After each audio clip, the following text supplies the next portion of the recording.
Apa kabar adik-adik? Kayaknya udah gede-gede semua aja. Harusnya apa kabar teman-teman nih?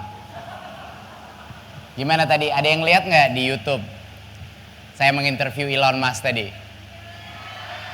Lihat. Saya juga deg-degan tadi pagi. Karena saya ngefans berat sama dia. Luar biasa. Kapan ngira ya?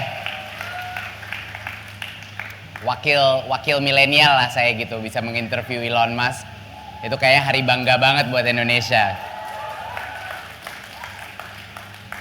Hari ini kita bakal ngobrol mengenai Kampus Merdeka. Kita akan berbicara sedikit mengenai apa aja programnya, biar adik-adik semua di sini bisa menyebarkan kabar, informasi yang akurat kepada teman-teman di kampus, kepada dosen, kepada orang tua, dan lain-lain. Jadi kita akan membahas apa aja sih yang dilakukan di pendidikan tinggi selama 3 tahun terakhir. Saya harus jujur, tahun pertama saya jadi menteri, itu tahun pertama itu luar biasa sulitnya. Sulit sekali, saya harus jujur. Begitu banyak kendala, begitu banyak tantangan, kayaknya nggak ada yang maju gitu. Tahun kedua, tiba-tiba mulai kelihatan awal-awal dari perubahan. Kelihatan mulai numbuh-numbuh. Biji-bijinya mulai numbuh gitu. Biji perubahan yang akan tumbuh. Tahun ketiga kaget kita semua. Semua di Kemendikbudristek tahun ketiga kita kaget, tiba-tiba semua program-program kita mulai menjadi besar, punya dampak yang real, dirasakan masyarakat. Bahkan sampai orang tua mulai komen kepada saya, ini berubah sekali ya pembelajaran anak saya gitu. Jadi itu adalah mungkin satu tips buat teman-teman di sini, mau melakukan perubahan apapun itu makan waktu lama, ya, makan waktu lama, 3 tahun minimum sebelum hasilnya benar-benar kelihatan. Jadi kita akan maju sekarang kepada presentasi kita, Kampus Merdeka. Di sini kayaknya semuanya udah tahu ya Kampus Merdeka itu apa ya. Tapi mungkin ada beberapa yang masih tidak jelas. Sebenarnya ini kita membuat suatu kebijakan di mana 3 semester untuk semua adik-adik mahasiswa S1 ataupun D4 bisa mengambil 3 semester itu di luar prodinya. Kenapa kita lakukan ini? Alasannya sangat sederhana. Tidak ada satupun profesi di Indonesia maupun di dunia yang hanya membutuhkan satu disiplin. Dan kalau ada yang mau berdebat dengan saya dengan itu, saya siap berdebat dengan siapapun yang akan men-challenge pendapat itu, ya. Multidisiplin is the way to go. Oke, dan saya 100% yakin ini karena semua anak-anak itu lulusan pas masuk kecemplung ke dunia pekerjaan banyak yang kewalahan. Karena hanya satu penguasaan, itu pun beda banget penguasaan disiplin itu pada saat mereka tiba di medan tempur, yaitu pekerjaan profesional. Ya, dan 2 semester dari 3 semester itu ada di luar kampus, boleh di luar kampus. Adik-adik di sini harus mengetahui bahwa kebijakan itu awalnya tidak semuanya senang. Memang mahasiswanya yang senang, ya. Tetapi banyak faktor resistensi yang harus kita lawan selama bertahun-tahun. Tapi akhirnya alhamdulillah sekarang banyak sekali sivitas akademika di seluruh universitas malah semangat, malah mulai melihat adik-adik yang pulang dari program-program luar kampus ini kembali ke kampus dan akhirnya bercerita mengenai pengalaman mereka. Jadi itu yang benar-benar penting. Alumni-alumni dari program ini yang nantinya akan benar-benar menunjukkan betapa pentingnya ini program dilanjutkan. Anak-anak mahasiswa keluar, membangun desa, melakukan proyek kemanusiaan, masuk magang dalam perusahaan-perusahaan kelas dunia, studi independen, mendapatkan sertifikasi untuk pelatihan teknologi selama 1 semester, lompat ke dalam penelitian atau riset full time, imersif selama 1 semester, mengajar di salah satu SD di pulau-pulau terluar di Indonesia, membantu literasi dan numerasi, dan pindah kampus ke universitas lainnya. Semua menunya luar biasa ini, menu pilihan buat anak-anak mahasiswa saat ini. 3 tahun yang lalu pilihan ini tidak ada sama sekali, mahasiswa ya harus di kampus selama 8 semester. Sekarang menunya jadi besar banget. Oke. Nah, pertama saya mengucapkan apresiasi. Sebelum saya ucapkan apresiasi sama semua stakeholder, Saya kepengen apresiasi sama adik-adik di sini yang udah dari pagi hari panas-panasan seharian. Tepuk tangan, tolong.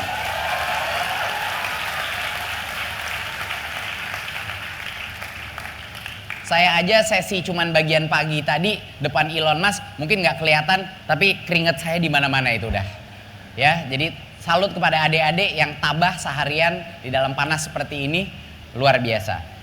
Saya ingin apresiasi rektor-rektor yang mendukung program Kampus Merdeka ini. Dosen-dosen yang dengan segala cara memberi ruang kepada mahasiswa-mahasiswanya untuk mengikuti program ini. Para praktisi dan mentor, perusahaan-perusahaan yang berpartisipasi, ribuan perusahaan, dan perguruan tinggi di dalam maupun di luar negeri. Kampus Merdeka tidak akan bisa maju tanpa kolaborasi dari seluruh ekosistem pendidikan, dan saya memasukkan industri dan perusahaan-perusahaan sebagai ekosistem pendidikan. Karena untuk pertama kalinya dalam sejarah Indonesia, semua perusahaan, semua institusi di luar kampus bisa menjadi kampus, bisa menjadi universitas selama 1 semester. Ini pertama kalinya. Dan terus terang teman-teman, setiap kali saya keluar negeri bicara ini dengan menteri-menteri pendidikan dari negara lain, setiap kali saya bahas ini di PBB dan lain-lain, mereka luar biasa kagetnya dan langsung mencatat ide ini dan langsung mencoba bagaimana caranya melaksanakannya di dalam negaranya masing-masing.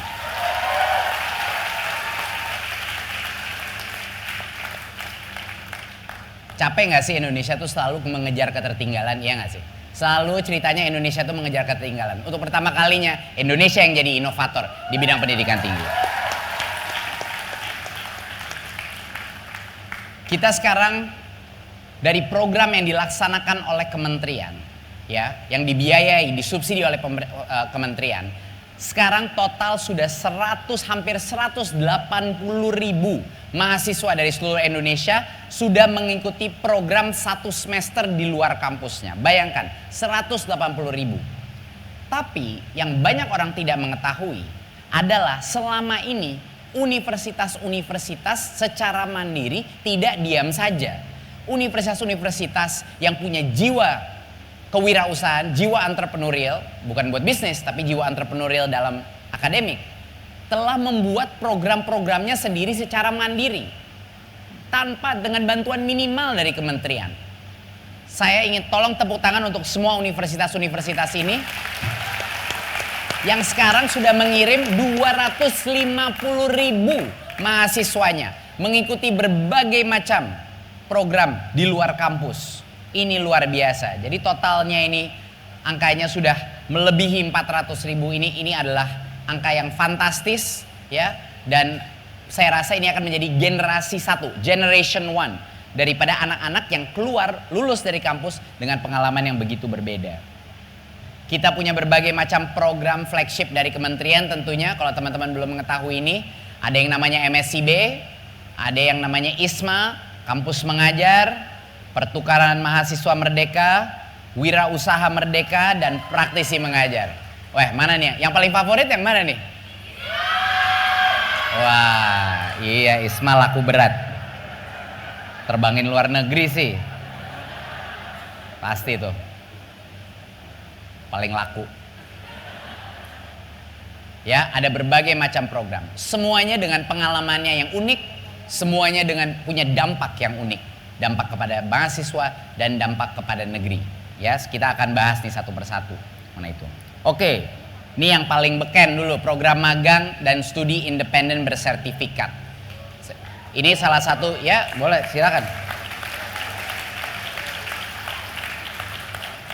Ini program, salah satu program yang paling kompetitif, cuman dikalahkan dengan ISMA, dan satu-satunya alasan kenapa ISMA menang adalah lebih banyak yang apply, ya. Posisinya lebih sedikit, itu makanya, Bu. Tapi ini sebenarnya program yang paling kompetitif, di mana perusahaan-perusahaan kelas dunia membuka pintunya untuk magang atau studi independen. Apa sih bedanya magang sama studi independen? Magang itu kita masuk ke dalam suatu perusahaan, mengerjakan project based learning dalam tugas atau bisnis perusahaan itu sehari-hari. Oke, kalau studi independen itu agak beda. Suatu perusahaan menciptakan atau suatu institusi menciptakan suatu pelatihan yang teknis atau dalam bidang teknologi yang yang anak mahasiswa itu belajar selama 1 semester untuk belajar mengenai pelatihan tersebut.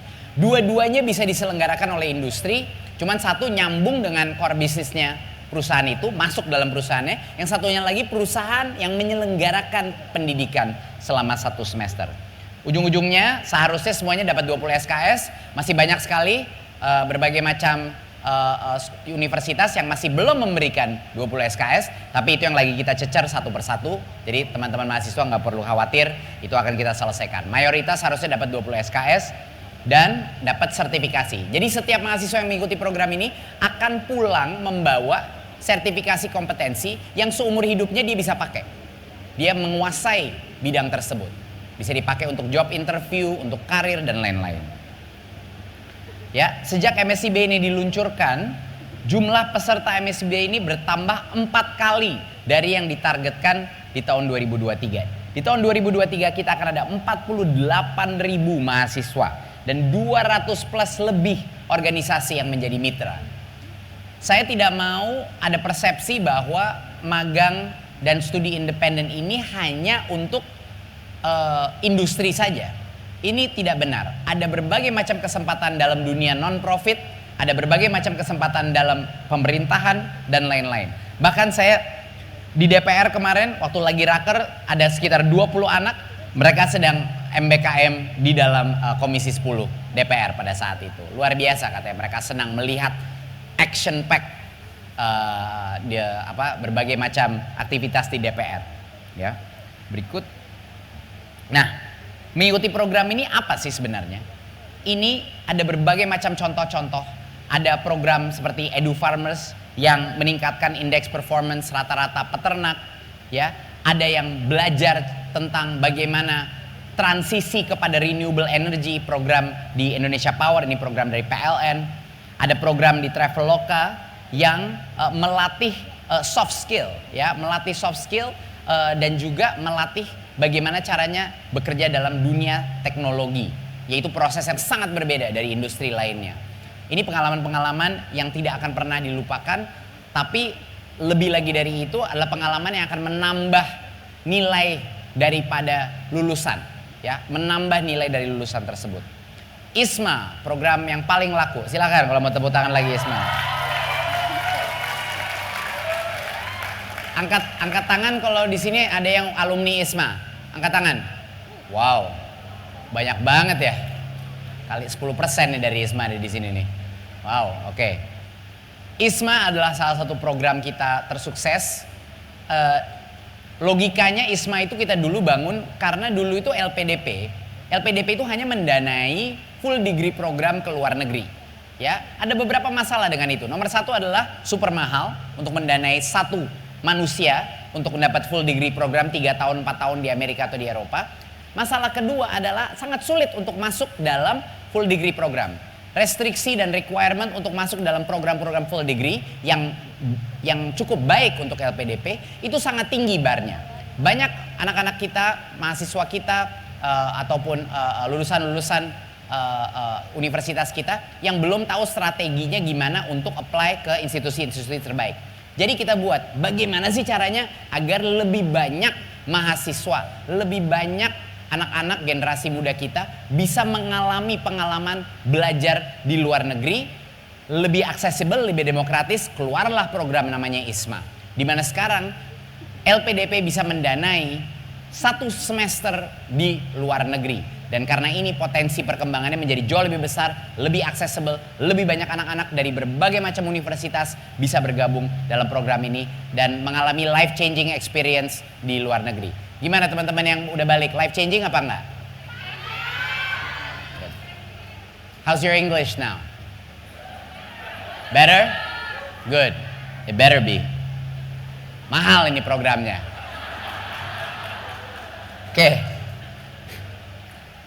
Oke, 8.700 plus mahasiswa dari 31 provinsi mendaftar di program ISMA. Ini makanya laku berat yang luar biasa, makanya sangat selektif.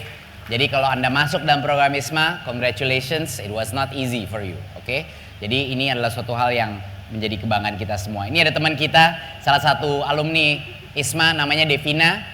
Devina ini pertama kali pergi ke luar negeri, dia belajar kriminologi selama 1 semester dan dia sampai menjadi pembicara di TEDx Boston University. Ini luar biasa.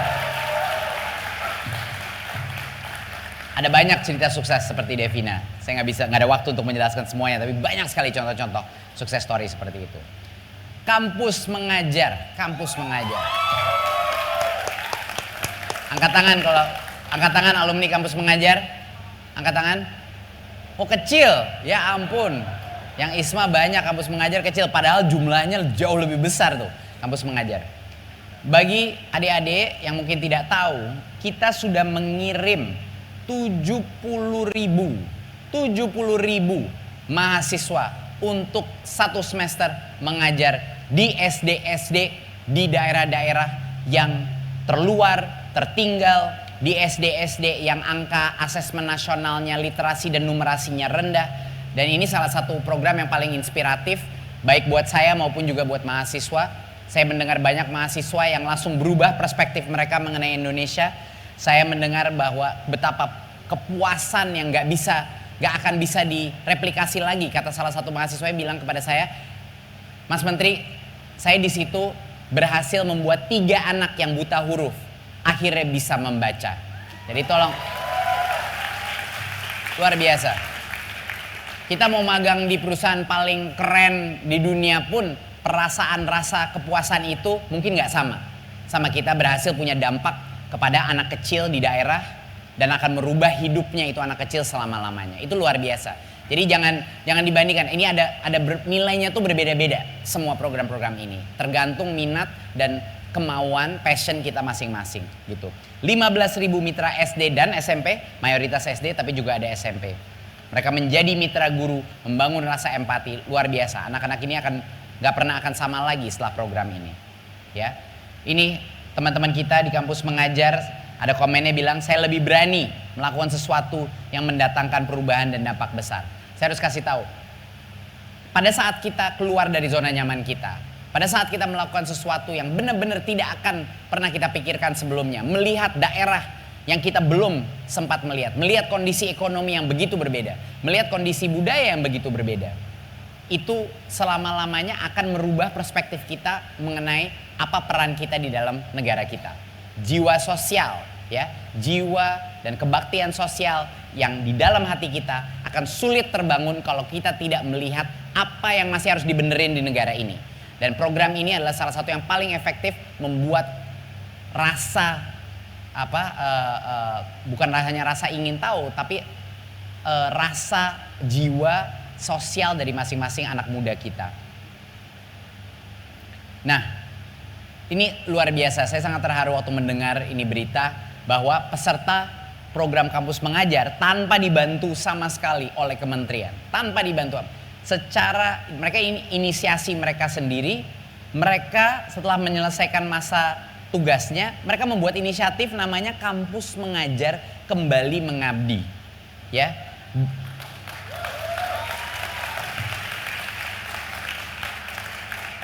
Saya pun kaget waktu mendengar berita ini. Ini mereka mengajak membuat grup-grup alumni, membuat kegiatan di dalam sekolah-sekolah tersebut agar terus berkesinambungan. Ini luar biasa teman-teman kita di kampus mengajar.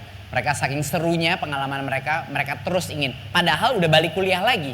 Jadi bayangkan, luar biasa karena itu benar-benar passion mereka. Tidak dibayar, tidak ada bantuan dari kami sama sekali, tapi inisiatif mereka. Nah, kita melihat dampaknya apa. Ya oke, program ini bagus banget buat mahasiswa, tapi apa sih dampaknya kepada anak-anak SD dan SMP tersebut? Di sini kita melakukan analisa dari sekolah-sekolah yang sudah menerima anak-anak kampus mengajar. Dan di dalam aspek literasi, pembelajaran itu adanya bantuan dari mahasiswa, itu seperti menambah waktu pembelajaran 3,6 bulan. 3,6 bulan untuk SD dan 4,2 bulan untuk SMP. Dan untuk numerasi lebih lagi dampaknya. Ada mahasiswa yang membantu mereka dan membantu guru-gurunya juga. Itu sama dengan penambahan jumlah jam belajar 14,8 bulan dan untuk SMP 10,8 bulan. Jadi bayangkan, ini beneran dampak yang real kepada numerasi dan literasi dan bisa diukur dengan assessment kita. Jadi jangan main-main ini kampus mengajar. Ini adalah salah satu program untuk mengejar ketertinggalan learning loss di masa pandemik yang menurut kita sangat efektif. Jadi double benefitnya. Anak-anaknya punya pengalaman kepemimpinan, pengalaman jiwa sosialnya meningkat, dan di satu sisi lain ini membantu learning loss yang disebabkan oleh pandemi waktu kita rame-rame semua PJJ. Ya. Program pertukaran mahasiswa Merdeka, ini juga program yang luar biasa. Jumlah mahasiswa per gelombang target di 2023 itu adalah 16.000 mahasiswa akan pergi dari universitas mereka, kampus mereka, dan merantau ke kampus lain, di pulau yang lain, mungkin dengan budaya yang lain, mungkin dengan bahasa adat yang lain, mungkin dengan agama yang lain.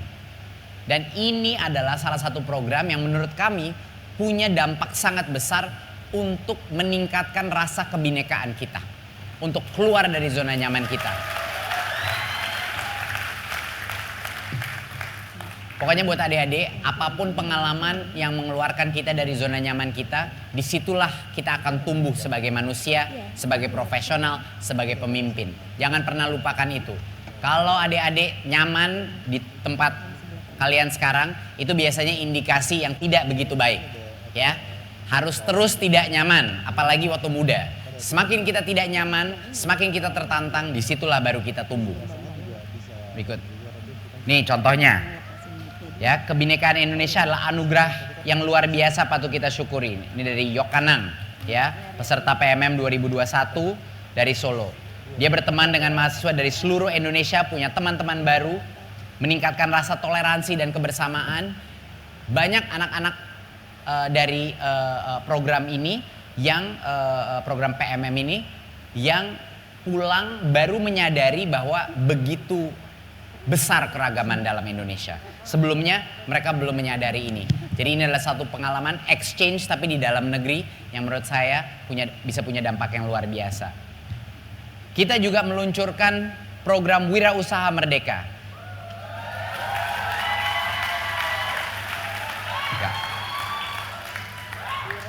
Di tahun 2022 programnya baru meluncur, sekitar 11.000 partisipan bergabung dalam berbagai macam program kewirausahaan, dan di tahun 2023 harapan kita adalah untuk mencapai 15.000 mahasiswa yang tersentuh dalam program-program ini.